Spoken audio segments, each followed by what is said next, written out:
mami. Okay. Ganina nagpa-wash ko akong sasakyan. Tapos nakita ko itong mais ba? So, hingpalit ko ba? Oh. Yan. Upat ka buo ka. Yan, mga 60 piso na ito. 60 piso. Apat siya. Okay, mga nanay dyan. Luto na akong mais. Tilaog. So, ang sarap, diba?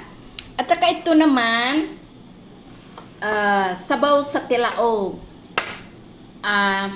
Nindot na siya o kanabitong natay problema sa ihi bitaw. Kining buhok sa mais.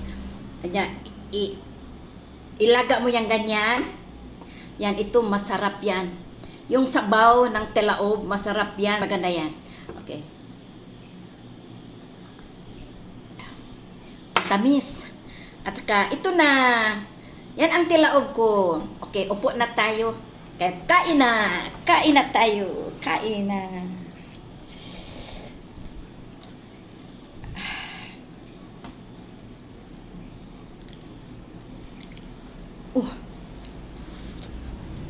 Tilaob. Okay, mga nanay.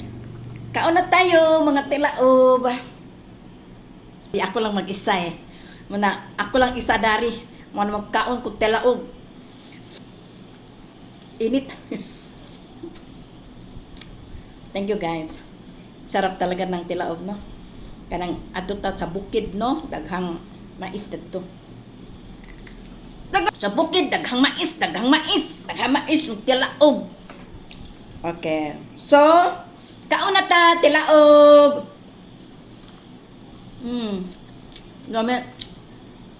Lamay sad ni tuslo og ginamos. Kaon na ta. Thank you guys. Subscribe na kayo, malapit ang Pasko.